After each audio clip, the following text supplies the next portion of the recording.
Onto your headphones and pour your favorite beverage. It's time for the Kickin' or Stickin' Fantasy Football Podcast. Now, fresh off the sidelines, your host, Matt McPeak.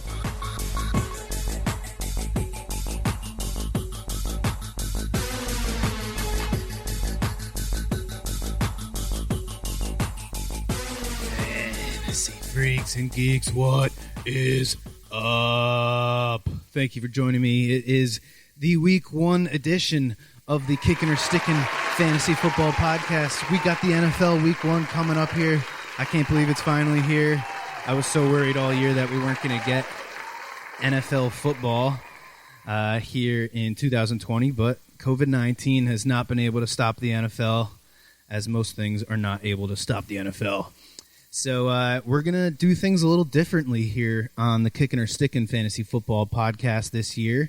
If you've been listening to the show that I've been doing for the past 2 years, whether it was the Dudes and Beer Fantasy Football Show or the Beers and Bruisers Fantasy Football Podcast, you know that I used to go through every single game.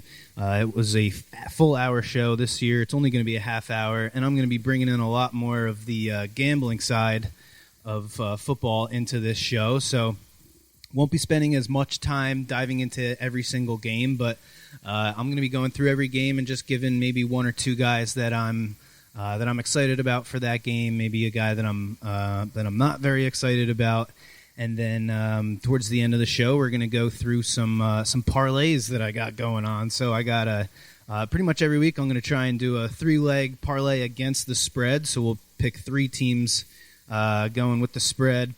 I'm going to pick one over and one under that I like for everybody. And then we're going to do a 3-player anytime touchdown scorer parlay. Last year, I absolutely killed it with the tight ends. So I'll probably usually have at least one tight end anchoring down that parlay every week. And then I got a new segment, the Road Dog of the Week. So that should be fun. So let's get into it. We got the first game, my New York Football Jets going up to Buffalo and playing the Bills. It's the first of the 1 o'clock games that we're going to break down. The player that stands out to me in this matchup is Jamison Crowder. These two teams met in Week 1 last year as well, and Crowder had a huge game, 14 catches on 17 targets for 99 yards. In their second game in Week 17, Crowder had 8 catches on 10 targets for 66 yards and a touchdown. So between those two games, that's a 35% target share for Jamison Crowder. He's questionably, he's questionable as of right now going into Week 1, but I'm sure he'll play, and he should see a lot of targets. And for PPR leagues, he's most likely going to catch at least 8 balls. He might be a must start in PPR leagues, if you ask me. For the Bills, I know Devin Singletary had a great rookie year last year, but this Jets defense was tied with Denver for the 9th fewest fantasy points allowed to running backs per game. Yes, Jamal Adams was a big part of that, but I think the Jets' run defense could be even better this year with some of their young defensive linemen getting an entire offseason of coaching. They drafted a couple defensive players that could be difference makers for Dan Williams. Plus, the Bills drafted Zach Moss from Utah this offseason. He's one of the reasons I stayed away from Devin Singletary this offseason, because I think he's just going to take enough work from Singletary to be very annoying to us fantasy owners. And let's not forget how much Josh Allen loves to run the ball. So I think Singletary is 3rd on the list as far as goal line carries go. So for those reasons, I would sit Singletary in Week 1. We got Packers at the Vikings. We're going to get into this one when we get into the betting side towards the end of the podcast, but I know Aaron Rodgers was most likely not drafted to be a starter in most leagues, but in Week 1, I would consider starting him. The guy I like the most in this game, however, is Devontae Adams. I think he's one of the few high-priced guys in daily fantasy that's going to be worth it in Week 1. The Vikings secondary might be one of the youngest in the league this year, with Mike Hughes, the most experienced corner on the team with 5 starts. I think Rodgers is going to come out and absolutely pummel Devontae Adams with targets, and he should have a field day against this young secondary. Dalvin Cook should also have a pretty big game. The Packers got manhandled in the run game by the 49ers in the playoffs last year, and they really haven't done much to address the D-line during the offseason. So I'm excited, or I'm expecting them to be a team that we can look for throughout the year as a good matchup for our running backs here in 2020. Next, we got the Eagles at the Washington football team. The Eagles wide receiving core was beat up all of last year. Alshon Jeffrey and Deshaun Jackson seemed to miss the entire year, but Jackson had a couple starts, and Alshon was healthy here or there, but really didn't do much at all. Miles Sanders and the tight end duo of Zach Ertz and Dallas Goedert were the main beneficiaries of that. Now, it looks like Jeffrey will miss at least Week 1, and their first-round pick, Jalen Reagor, is questionable. He was doubtful going all week pretty much. I'm recording here on Thursday night about 6 o'clock Eastern time, and he's now questionable, but I looked at the projections on both Yahoo, ESPN, and Sleeper, and they all have him for less than a point, so most likely he's not going to play. Washington allowed the second most fantasy points to tight ends last year, and the 5th most receptions and receiving yards to running backs. So with all these wide receivers hurt, we saw last year the Eagles, with Miles Sanders and the Eagles tight ends really took advantage of that. So I really like those 3 Eagles players for sure. Next, we got Browns at Ravens, a good old AFC North match. AFC North. The Browns were one of only 3 teams to beat the Ravens in the regular season last year. It was the Nick Chubb show in that Week 4 matchup where he had 20 carries and 3 catches for 183 total yards and 3 touchdowns. It was the most rushing yards any team put up against the Ravens last year. Usually it was the Ravens putting up 100-plus rushing yards. The Browns actually held Lamar Jackson to only 66 rushing yards, which doesn't sound like sounds like a lot to most quarterbacks, but Lamar Jackson is different. 14 yards less than his average per game. I think all of the running backs are in play for this game. Chubb will get the most work, most likely. We're going to have to wait to see how the Ravens distribute the touches between Ingram and Dobbins, but I think the Ravens end up ahead in this game, and Hunt sees his share of the targets. The Browns gave up the second most touchdowns to tight ends last year, and Mark Andrews led all tight ends in touchdowns. So Andrews is obviously a must start in this game, but it should be an awesome game. Very much excited to check this one out. Colts at Jaguars. This one's easy. Start all of your Colts. Start Chris Thompson because the Jags are going to be trailing the entire game most likely, and start DJ Shark. We'll get a little bit more depth into this in the gambling side at the end of the show. We got the Raiders at the Panthers. The Raiders went out and drafted a whole bunch of offensive weapons this year, starting with Henry Ruggs III. But I think the guy for this game and for the year really is going to be Josh Jacobs. Gruden was apparently pretty pissed off that Jacobs did not win Rookie of the Year. He's a guy that loves to pound the rock, and with all those weapons on the outside, I think Jacobs sees a whole lot of 7-man boxes, unlike last year. The Panthers were one of the worst run defenses in the league last year, so Jacobs is the top dog for me in this game. Obviously, you're going to start Christian McCaffrey and DJ Moore, but I think the one guy a lot of people might not be all that familiar with, who I think they should be familiar with, is Ian Thomas. The Raiders were tied with 2 other teams for the 3rd most touchdowns allowed to tight ends. With Greg Olsen now in Seattle, it's Ian Thomas's time to be that guy at the tight end position for the Carolina Panthers. Also, 2 of Bridgewater's 9 touchdowns last year went to Jared Cook, so he definitely likes to throw to his tight ends for sure. Sorry, I got to slow down here. I'm a little excited about Week 1. Sorry, guys. Take a sip of beer. All right, we got the Bears at the Lions next. Another game that I will get into my start for this game when I do my touchdown scorer parlay of the week, so stay tuned in for that. Seahawks at the Falcons. These two faced off in Week 8 last year with Matt Schaub at quarterback when Matt Ryan was hurt. DK Metcalf had 2 red zone touchdowns in that game. Tyler Lockett had 100 yards on 6 catches, and Chris Carson had 90 rushing yards. With the injuries to Penny and Chris Carson, I think Carson is actually going to be playing in this game, but I very seriously doubt he's going to get the normal touches that we have become accustomed to seeing him get. They brought in Carlos Hyde for a reason. He will most likely be the lead back in Week 1, so I expect the Seahawks passing game to be big again. Austin Hooper scored in that game as well last year, and the Seahawks were one of only 3 teams to allow over 1,000 yards receiving to tight ends. So I really like Hayden Hurst this game as well, and for the whole year, to be quite honest. I targeted him in a lot of my drafts. I was pretty pissed in the 2 or 3 drafts that I wasn't able to get him, but can't get him in every league, I guess. Next is the Dolphins at the Patriots. The Dolphins seem to always get the best of the Patriots. I think Cam is going to have a good year with Josh McDaniels as offensive coordinator for the Patriots, but I think they might start off a little slow. Edelman in PPR leagues will always be a good flex play just because of how great of a route runner he is. And although I do expect James White to be the best Patriots running back this week and this year, I wouldn't start any Patriots running backs in this one.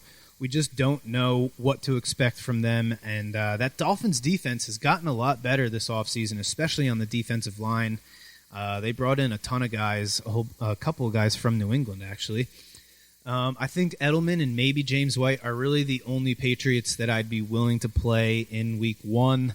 The Dolphins made almost no offensive additions this offseason besides that running back with Matt Breida and Jordan Howard. I love Mike Gesicki this year, and I think this is a good game to start him,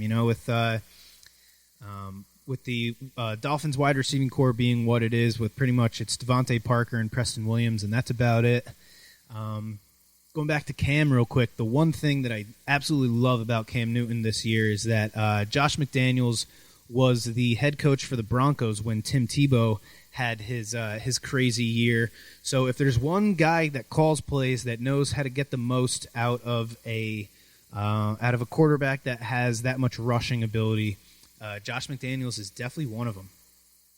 Next, we got the Chargers at the Bengals. The player I'm most excited about this year for the Chargers is Hunter Henry. In 2017, Tyrod Taylor's last year in Buffalo as the starting quarterback, tight end Charles Clay led the team in receiving yards, and he was second on the team in targets and catches behind only LaShawn McCoy. So he throws the ball to his tight ends and his running backs. On top of that, with Mike Williams presumably missing the first few weeks of the season, Hunter Henry should be the number 1 red zone option, especially with the running backs that they have there in LA, bunch of smaller guys. So I think Hunter Henry is going to be a red zone monster this year. Surprisingly, the Bengals were pretty tough on tight ends last year, and all things considered, they should be an even better defense this year than they were last year. They have a trio of pretty damn good safeties with Sean Williams, Jesse Bates, and Von Bell.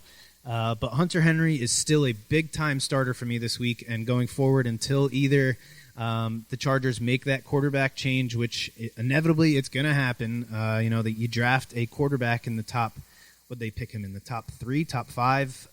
He's going to start this year. And until Mike Williams returns, I think Hunter Henry is kind of a must start. So I would consider him a must start until those other 2 things happen. That quarterback change or Mike Williams comes back. Then you might consider Hunter Henry a matchup dependent guy, depending on how he does in the first couple weeks.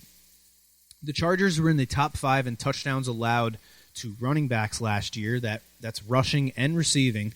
The Bengals are getting a big boost to their offensive line with Jonah Williams, their first-round pick in 2019 that missed the whole season with a torn labrum. We just saw running back Joe Mixon get a new contract a few weeks ago after averaging 25 touches a game over the last 5 games in 2019. He had over 1,400 total yards on one of the worst teams in football.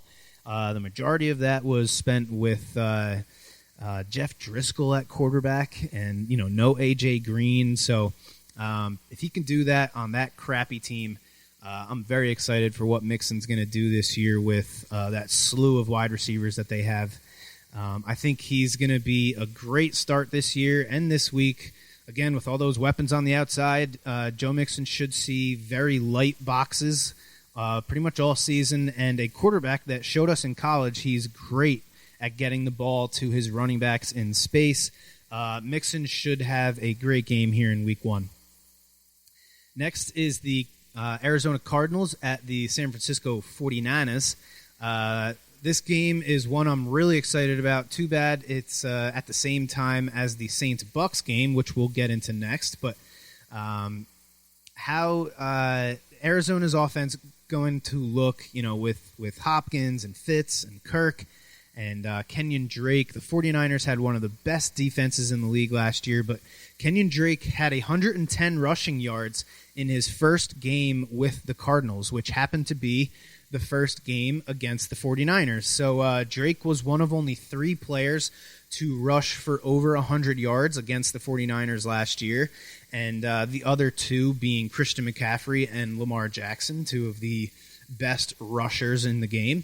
The 49ers allowed the 3rd most receptions to running backs last year, but Drake saw a 14% target share in the 8 games with the Cardinals.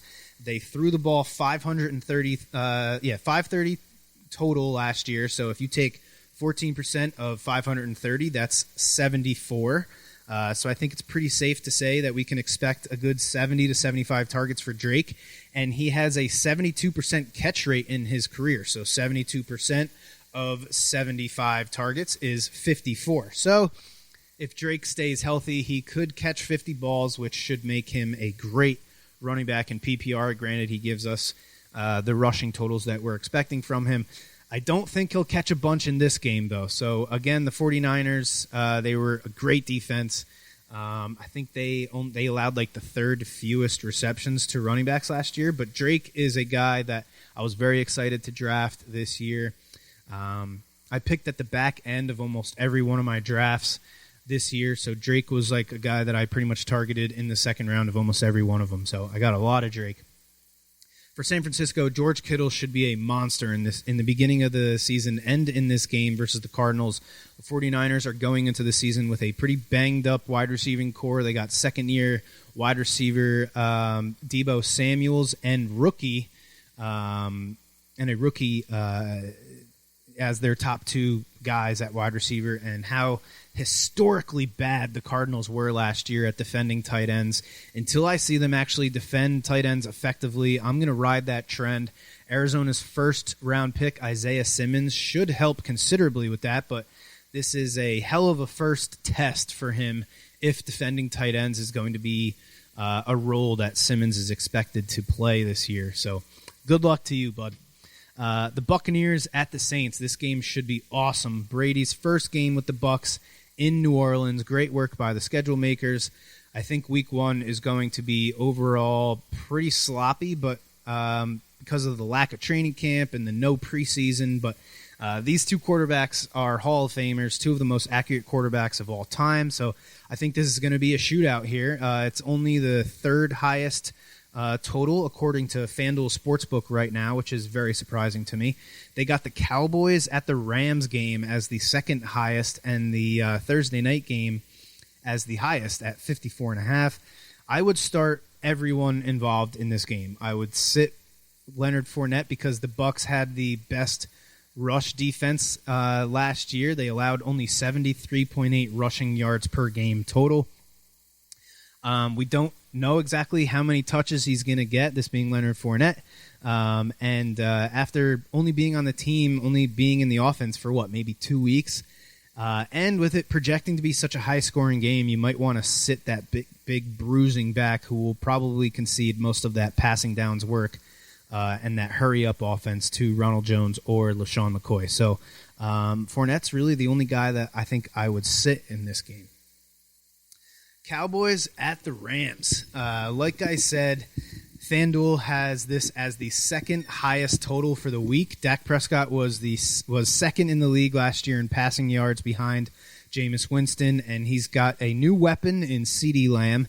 It's going to be really interesting to see how the Cowboys line up these three wide receivers. Who plays most in the slot, who runs the deep routes. Since Jalen Ramsey only plays really on one side, do they rotate who lines up on that side, or do they just leave Amari Cooper on Ramsey the whole game? The Rams had an average run defense, so no worries about Zeke from me. The question to me is Blake Jarwin. A lot of people had him as a sleeper this year at the tight end position with Jason Witten gone. The Rams were an average team defending against tight ends, so maybe this is a good week to take a flyer on Blake Jarwin in DFS. You probably get him for pretty damn cheap. On the other side, we got Tyler Higbee versus the Dallas defense that allowed the 7th most fantasy points per game and the most receptions to tight ends last year. Higbee was a PPR monster towards the end of the season last year. He averaged 12 targets per game over the last 4 games. Sean McVay has said this offseason that he needs to keep his tight ends more involved this year. I think Higbee could be huge in this game. Coming up here, we got the 2 Monday Night Football games. Got a doubleheader on Monday Night Football. Could you ask for any more? I would love to get 2 Monday Night Football games every week. That would be sweet. So kicking it off, the East Coast Monday Night Football, we got Steelers at Giants. Big Ben makes his return after the elbow injury that knocked him out last year. I'm not crazy about the Steelers this year because that was a pretty serious injury that he had. Big Ben is getting old, man, and he's got a lot of tread on his tires. He's had a lot of injuries, but this is a great matchup for them. So if Big Ben's healthy, the Steelers should eat. The Giants' secondary is going to be pretty bad this year, so I would start all of my Steelers, Juju, Deontay Johnson, James Washington, Eric Ebron, James Conner, all of them. Start them all. The Steelers' defense, on the other hand, could be one of the best in the league. So Saquon should be fine because Saquon Barkley is a beast, but I'd be worried about the rest of the Giants' skill players. The only player I would consider for this New York Football Giants team is Evan Ingram because if there's one weakness for the Steelers last year, it was that they gave up 8 touchdowns to tight ends. There was only 5 teams that gave up more touchdowns to tight ends. Plus, when the Giants fall behind, which they inevitably will, Ingram is a massive target over the middle of the field, and he could soak up a whole lot of that garbage time fantasy points that, us as fantasy managers, we can care less when they get us fantasy points as long as they get them. And last but not least, we got the last Monday Night Football game here, Titans at Broncos. This should be an old-school slobber-knocker football game. 2 defensive-minded head coaches that love to run the ball. I'm not expecting a high-scoring game here at all, really, but obviously you have to play Derrick Henry and A.J. Brown, Melvin Gordon and Cortland Sutton. You might be able to get away from Noah Fant, but I'm more excited to see how the Broncos use their rookies. They got Jerry Jeudy, K.J. Hamler, and this rookie tight end, I'm going to give this dude's name a shot, Albert Okwuegbunam. I think that's pretty close. I want to see how they divide the touches among Gordon, Lindsey, and Freeman, and I also want to see how many touches Darrington Evans gets. I think he could be one of the biggest sleepers in fantasy football this year. If the Titans try to conserve Derrick Henry, and especially in the beginning of the season, Darrington Evans could have a pretty big role on this team if they decide they want to make throwing the ball to their running backs a little bit more, a bigger part of their offense. So that does it for the game breakdowns. I'm going to take a short little break here, and then we're going to get into my gambling stuff for the week, so stay tuned.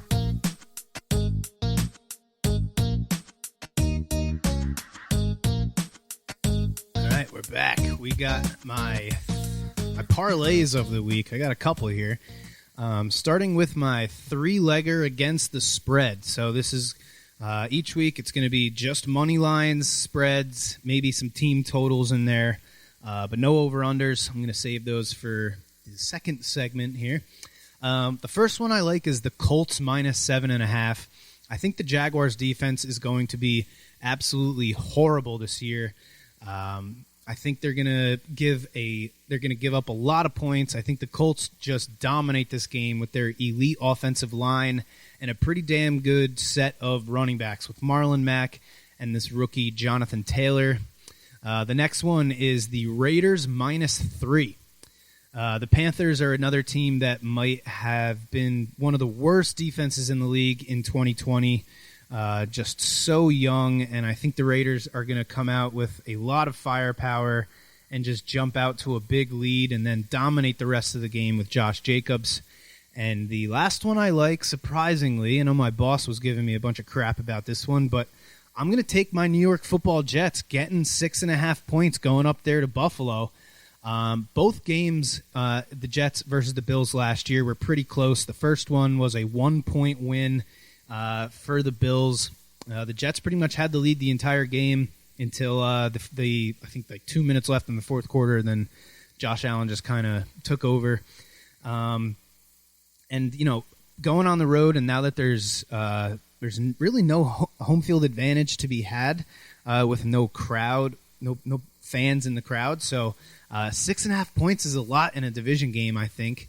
I think the Jets are going to be a lot better this year if this offensive line can actually play well.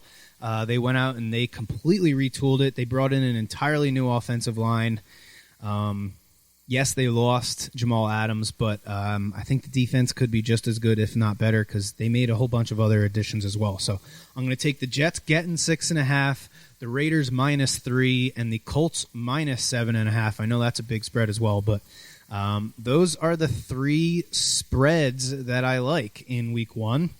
Next, we got my over and my under of the week. So my over is going to be the Buccaneers at the Saints, over 47.5. I think both teams can easily hit 24 points. I think this is going to be a shootout. It might be the highest scoring game of the week. Like I said earlier, two super accurate quarterbacks with a whole lot of weapons around them. This should be the most talented wide receiving core that Tom Brady has ever played with. And yes, I know he played with Wes Welker and Randy Moss that one year, but Mike Evans and Chris Godwin and all these tight ends, and even Scotty Miller showed us last year. He's a pretty good number 3 option. The under that I like of the week, surprisingly here, is actually the highest total of the week. It's actually the game that's going on tonight, which is Thursday night, the 10th of September. I'm going with the Texans at the Chiefs, under 54.5. I know the last time that they played, there was 82 points scored total, but that was in the playoffs. That was just the Chiefs just absolutely dominating the Texans. I don't see that happening again. I think this Week 1 is going to be extremely sloppy. I do expect to see a whole lot of pass interferences and a whole bunch of penalties in general, but I think it stays under 54.5, man. Just no training camp, no preseason. I'm going to take that. So I like the under in the Chiefs game, and I like the over in the Saints game. Next, we got my 3-player anytime touchdown scorer parlay of the week. Like I said last year, I did pretty well with the predicting the tight ends to score. And the first one that I like is Travis Kelce. Scored 3 times in less than 1 minute last year in the playoffs. The Texans were in the top 10 in fantasy points allowed to tight ends last year. I don't know if there's any other tight end quarterback duo that has as much chemistry as Mahomes and Kelce. Maybe Gronk and Brady can say something about that, but Kelce's just such a dominant player. They love to get him the ball all over the field. They pitch it to him on these shovel passes on the goal line. They hand it off to him. They give him the ball all over the place. So I love Travis Kelce in this game. Josh Jacobs, I mentioned earlier how much I like the Raiders. The Panthers were by far the worst run defense last year, and I think Gruden is on a mission to prove that Jacobs should have been the Rookie of the Year last year. The Raiders traded their third-round pick, Lynn Bowden, and a sixth-round pick for a fourth-round pick just a couple days ago, which tells me that Jacobs' role in the passing game will only increase this season.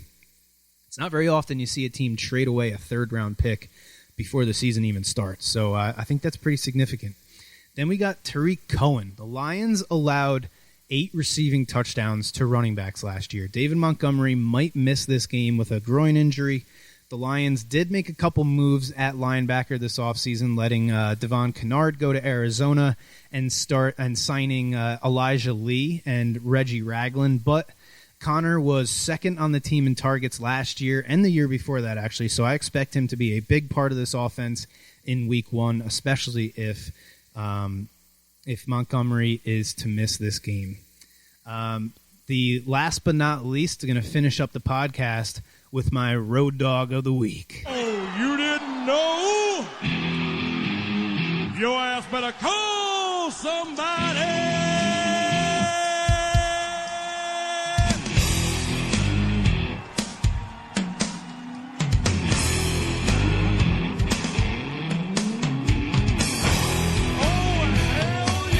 So my road dog for Week 1 is the Packers, getting 2.5 points at the Vikings.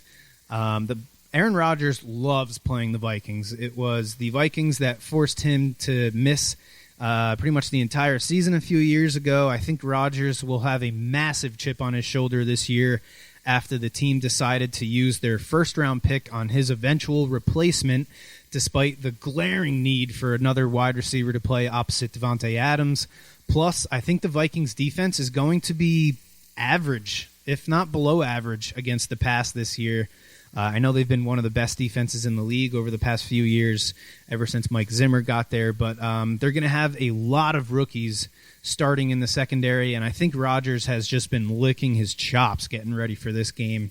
The Packers have won both games against the Vikings last year with a combined score of 44-26. So give me the 2.5 points with the Packers going on the road in Minnesota. I love Aaron Rodgers pissed off. So that's my road dog of the week in Week 1, and that's going to do it for the Kickin' or Stickin' Fantasy Football Podcast for Week 1. Thank you so much for tuning in. Good luck to you this week. I know not everybody is able to use the FanDuel Sportsbook, but here in Pennsylvania I can, and I absolutely love it. So if you're not able to get in online, maybe find a bookie at your local pub and get in on the action. There's nothing better than having just the tiniest bit of skin in the game. Do it responsibly, but it sure does make watching games a lot more fun. So thanks again for tuning in, and as always, may the fantasy gods be cruel to your opponents. You have been listening to the Kickin' or Stickin' Fantasy Football Podcast. For more great episodes and information, follow us on social media and tune in every week. Kickin' or Stickin' is available on Google Podcasts, iTunes, iHeartRadio, Spotify, Alexa, Reach.tv, or your favorite podcast service. Kickin' or Stickin' is a proud member of the HC Universal Network family of podcasts. To find out more about this and other great shows on our network, visit us online at hcuniversalnetwork.com today. Fantasy football is fun, but gambling addiction destroys lives. If you or someone you love suffers from gambling addiction, please do not be afraid to seek help. The National Council on Problem Gambling operates the National Problem Gambling Helpline Network. Contact them today at 1-800-522-4700. Thank you for tuning in to the Kickin' or Stickin' Fantasy Football Podcast. Please remember to play responsibly and always look for your man downfield.